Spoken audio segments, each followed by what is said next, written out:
A whole new global talk show, Newstellers. We've got a very interesting topic for you in store today, plus a very special guest panelist.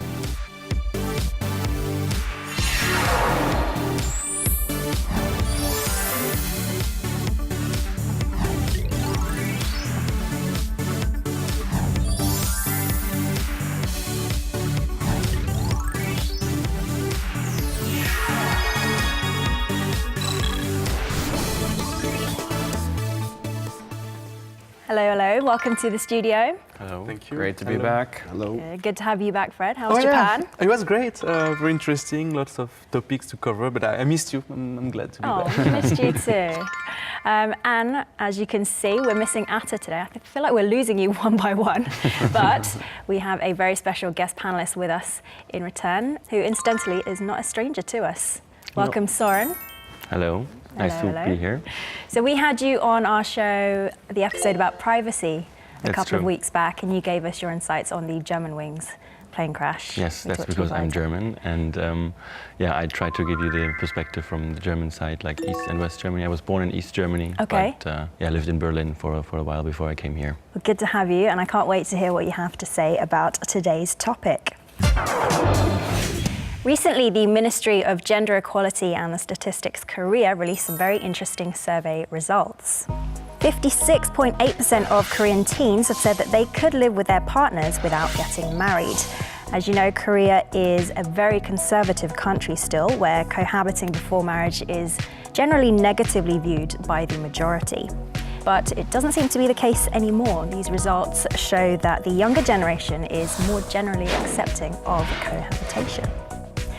So we can see that the younger generation's views are changing. Where do you think these liberal views have stemmed from? Why do you think the views are changing? I think it might have something to do with low levels of economic growth that we're seeing in Korea nowadays. I think there's a certain financial incentive for young couples to kind of pool their resources and be able to afford a nicer or a bigger house than they might otherwise have been able to afford alone. And that coincides with just there's more single Koreans living away from their families. So I think if someone lives by themselves, it kind of opens the door to have a partner move in with them. And I wonder what is like the influence of Western countries, for example, the influence of Hollywood, of when you see all these American movies where you see cohabitating couples as a normal and totally acceptable thing. Maybe that influences young people as well. Not only media, I think Koreans tend to travel a lot nowadays, and they go to Europe, they go to America, and they spend maybe a semester or two outside of the country, and when they come back, they might have also bring them the ideas from the country back as well. So I guess because they're in that environment, it becomes very easy to pick up the ideas. So as we said, in Korea, it's starting to change, but it's not a generally accepted view that cohabitation is okay. So I think we're going to have a very interesting debate today. Shall we get into it? A new way of living together. So I guess in your native countries, it's pretty much the norm that people live together before they get married, or even not get married at all. Yeah. Are there any public examples, perhaps in your native countries, where public figures have gone public? I mean, the best example in France is our president. We have for the Kind of first time, notorious, isn't he? François Hollande, which is our first president, who never got married, even though he has 4 children. And now he got a girlfriend for 7 years who was Valérie Trierweiler, and when he got elected president, it was a bit of a problem because we couldn't call her the first lady, so the nickname was the first girlfriend. Okay. But that was never a problem. He got elected even though he was living with his girlfriend. I mean, French people, I think, don't really care about the private life of our politicians. Sarkozy got married 3 times, for example. So private life and public life is different. Yes, in it France. is. Okay. Yeah. And I came across an article, these are not public figures, but in the UK, there was a 103-year-old man who married his 91-year-old girlfriend after about 27 years of cohabitating. Wow. I mean, it made the headlines in the UK just because of the novelty of such an old couple. Did the parents agree for the marriage? Yeah, right. And they called it a Did the seance. children agree? But from what I understand, from what I was reading, the couple's children had kind of pressured them, hey, mom, dad, about time you get hitched. Okay. Well, I think in North America, people maybe look to celebrities as more vivid examples than politicians. And I know Brad Pitt and Angelina Jolie, they lived together for a number of years before they got married. And I know they're also living with their children, which I think at least some of whom were from previous relationships. Yeah. And Various African countries. yes, adopted from. Okay. The German Sorry. president, he has a new girlfriend, and they actually had a weekend relationship. But since he got president, she actually moved into the palace in Berlin. Okay. But And did that affect his ratings or anything like that? Or? No, not at all. Not Right. at all. It got some negative comments though from the Christian conservatives. They asked him to get married and to Okay. sort out his private life. That's how they called it. Right. But he never did, and it was actually never a problem until he was about to visit the Pope. That one he actually did alone. He didn't. Right. He didn't bring his So girlfriend he to was the. not permitted to bring his It was not girlfriend. really the protocol, I Right. guess. So. Okay. So it's true that in Korea as well, people are starting to become more open to the concept of cohabitation. But as we mentioned earlier, there haven't been any public figures in Korea, at least, who have been completely open about living together. So we went out onto the street to see what the people thought about cohabitation.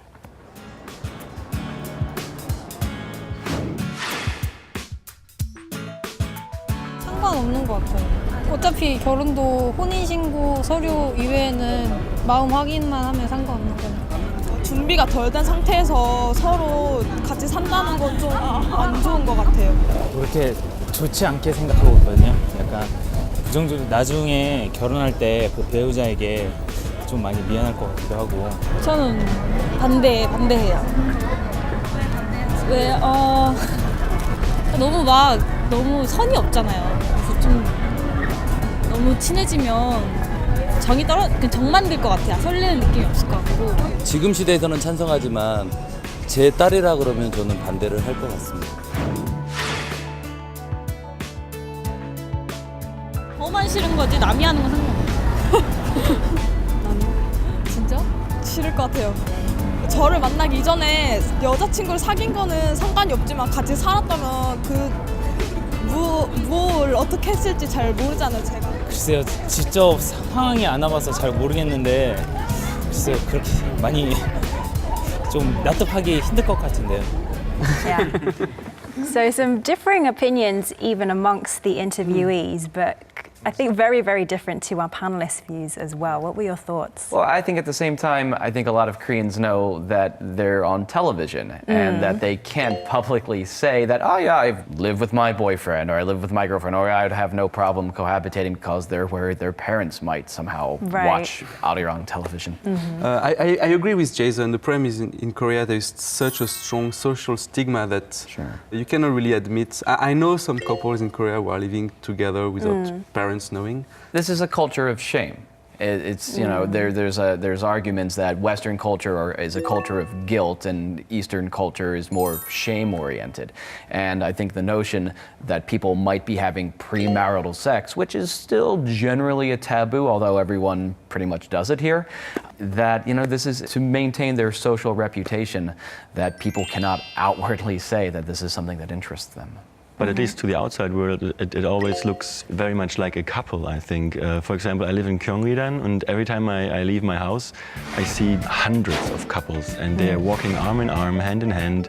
Matching outfits. Yes, a matching outfit, taking selfies with the churro, and which is fine. But I was wondering, I read so much about Korean being single, and I see all these couples, and then maybe it's a romance, maybe it's a somnam, somyo relationship. Maybe it's maybe they're married already. Maybe they live together. I would have loved to see a couple being interviewed, what they think about this. Okay, that's interesting because you mentioned that there's a single problem in Korea, there's a low birth rate. Do you think there's just a lack of commitment all around the world? And in Korea, that manifests itself in this dating culture where, I don't know, a lot of the couples around me, they seem to go in and out so quickly. Whereas in the West, where it is more acceptable to live together, they're just staying at that stage rather than taking that extra step to get married? Well, you know, I saw some data from the U.S. Based on census data from 2010. There are about 8 million cohabitating couples in the U.S., which is almost double from the previous census 10 years prior to that. Right. Another research I saw shows that about 40% of cohabitating couples, 3 years after they start living together, do get married. So it still does lead to marriage in the U.S. cohabitation. So I'm wondering Again, if I the think- culture has anything to do with it. I think culture is part of it, but I think, again, the economy plays a big role in it. Right. Especially in Korea, in recent years, we've seen lower and lower numbers of permanent jobs. So, you know, with like 비정규직, very stable and secure jobs, a lot of people working from contract to contract. And it's quite hard to commit to starting a family, getting married and buying a house and starting a family and doing all of those things when you don't have that kind of financial security. So financial factors also play a huge part in marriages or cohabiting then. I don't know what your personal stances are on marriage, but do you think it's still necessary in a society where cohabitation is so prevalent as in Western countries? I don't think so. I don't think marriage is necessary. I think marriage is essentially for ceremonial purposes. It's a Okay. contract signing. I think as long as couples that are cohabitating have an understanding and perhaps even some sort of legal representation, the same protections that they would have if they were officially married, then I don't see the necessity. I mean, but it's someone's personal choice in the end. I mean, I'm happily married, and I think I don't think everybody should get married, but I think marriage is still necessary. I mean, we live in an increasingly selfish and individualistic society, and you commit to a person for life. It's good to show you can commit.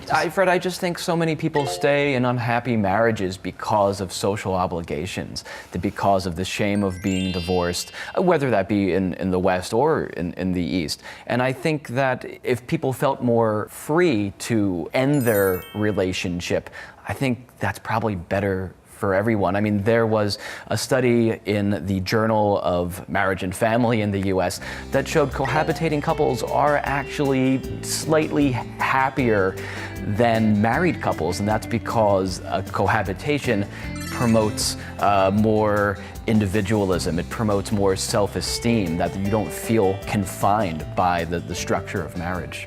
I think some people who get married report sometimes having higher levels of self-esteem because you're in this permanent bond with this person who loves and supports you unconditionally, and that can be a source of self-esteem. And of happiness too, I totally agree. Sure. It is nice to talk about my woman or my man. And the fact that now you have gays are fighting for the right to get married show that marriage is still necessary and still important. I don't know if I'd go as far to use the word necessary. I mean, necessary implies that, you know, you can't be happy without being married. Oh, or you yeah, can't no, be no, married no, without no, being married. no. I mean, I'm sure that's not what you mean. But, you know, it kind of implied in the question. But I think we need to keep in mind that it's not something that everybody needs to do, but in some cases it can be the right choice. All right.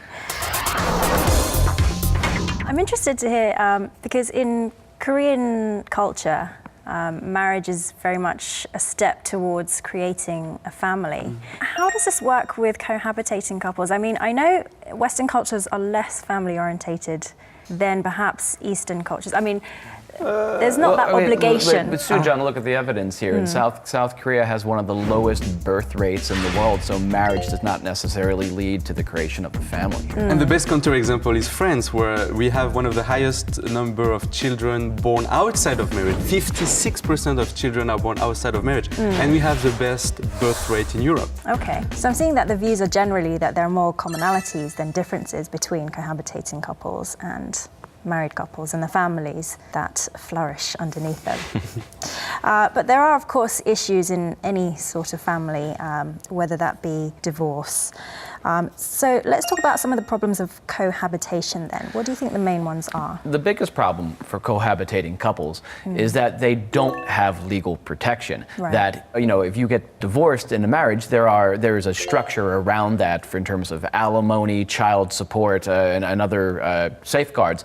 That doesn't exist when you just break up. You have some conservative people who argue that cohabitating couples are responsible for family breakdown. So I disagree with the conclusion, but I will bring the statistic for the sake of discussion. There is, in UK, you have this marriage foundation that advocates marriage.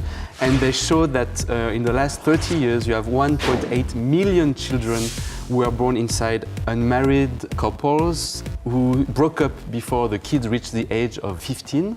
And there is another statistic that I find interesting. 3/4 of couples who marry before their first child stay together compared to 31% of unmarried, of cohabitating couples.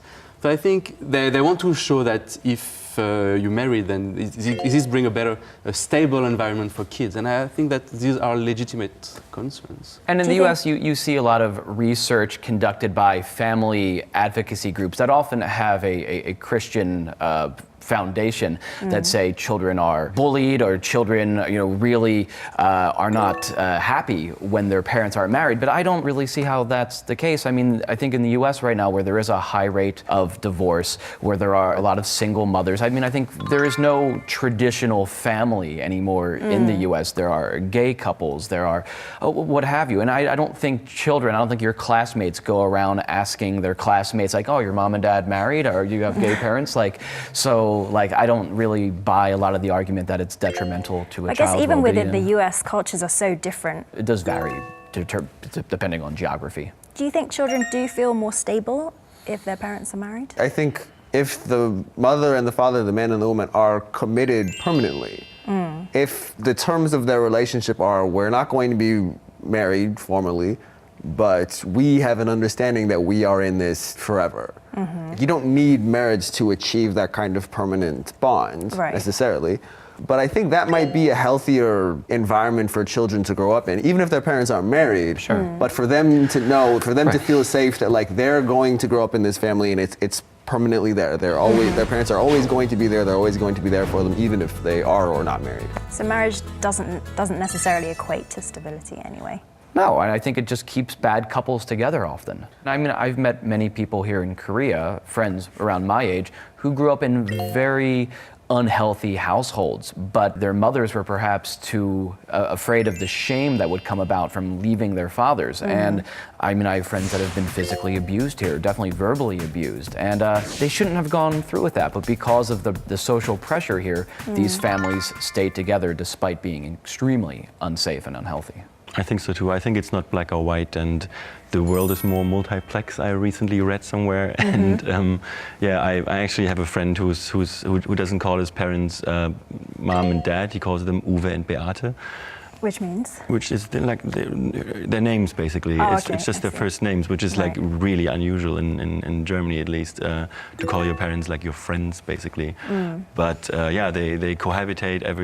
He grew up in a happy family, I would say, and I have friends who grew up with 2 dads and 2 moms as well, and it gets more complicated. So for me, I think it's mostly with cohabitating. I feel like it's very much easy in, easy out. I mean, we've talked about, if you're married, you take that extra step. I think we should, in our conversation, we should not necessarily look at cohabitation as a variable in and of itself. What it really is a result of other variables. It's a result of, whether or not people choose to cohabitate is based on all these other things. Right. So I don't know if it's really helpful to think of cohabitation in terms of something that acts on its own to then determine, how things work in the end. I think it's more a product of how things happen instead of being a determinant in and of itself. So I think the general consensus is that it really depends on the family, and also that you guys are pro-choice rather than for or against marriage. And when you decide to have children, you have to be responsible. I think having children is a much more serious commitment than just signing a paper saying you're getting married. Right. And you have irresponsible people who are married or not. You have a lot of irresponsible people, unfortunately. Okay. So the concept of families then is changing, not just internationally, but in Korea as well. I mean, we have single-parent families are becoming more common. I think in Korea, gay marriages have still a fair way to go. But we are getting some more cohabitating families as well. Do you think this is continually going to change in Korea? How fast do you see it changing? Look how fast Korea has changed in the 9 years that I've been here. I've seen so many changes, whether it be physical, infrastructural changes, and social changes as well. Gay marriage, right, is still a long way off, but there's more of a public discussion about it. And there are gay celebrities that have tried to hold public weddings as a symbol that they should have this type of equality too. So I think that we will see more and more couples cohabitating as like the older generation dies off and individualism becomes a more a stronger notion here. So there was this article in the New Yorker about a year ago about life in Korea, and it said in there Korea has the technical development of 2050, but the social values of 1950. Right. I think this is a little bit exaggerated, and I think it is, to your question, I think it is changing very, very fast. Are there any ways that we can minimize, I mean, in Western countries there don't seem to be many social problems caused by cohabitation. The legal status is similar, if not the same, in France. Do you think there are any ways to prevent social problems in other countries, perhaps, say? I would say the way to prevent, really what we're talking, having a bigger discussion about the health of families, and cohabitation is a part of that. I would say the way to prevent problems in families is to have strong education systems that educate citizens about just basic things like human compassion and treating each other well and behaving responsibly. The cohabitation is, like, again, as I said earlier, it's not a variable in and of itself. So if we want to, either encourage or discourage cohabitation, whatever it is, or just accept cohabitation as a reality and hope that we can have healthy families around that, I think the discussion needs to center on how do we have good citizens, how do we have good people, and how do we empower ourselves to make good decisions. Okay. Yeah, I hope the social stigma attached to it was reduced so people can choose freely without being afraid of social pressure. I think that would reduce a lot of problems. Okay. All right, so Soren, for your benefit, every week we wrap up with a final headline. Is that so? A summary of our talk from today. Why don't we start with Stephen today? Shake things up a bit. I would say keep the home fires burning, whether alone or with whoever you like. All right. What? I understood. Cohabitation. It's not your grandmother's marriage. You surprise us every week, Jason. You ready to I go? would say lit and let live together. Very sweet. I mean, if I had to write an article about this topic, I think I would write in a country of conservative value, young people ideas are changing fast. I love the range that we get every week. So different perspectives, I love it. So Soren, thank you for joining us today. I hope you enjoyed your time here. Very much so. Thank you for having me. Great to have you. Absolute pleasure. Thank you to my panel once again. And thank you to our viewers, and join us next week for a whole new global talk show, Newstellers.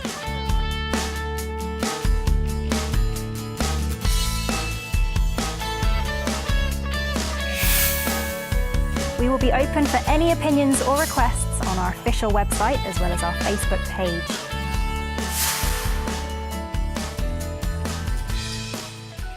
I think it's just better to wait till marriage in general, like before making that commitment to live with each other. You should share a flat before getting married because you don't know if you like him or if you can stand everyday life with him. I think it gives you a good idea of what it's going to be like before you get married, and there's certain things that you'll realize about the person that you wouldn't otherwise if you didn't live with them. Your daughter gets older. That's different.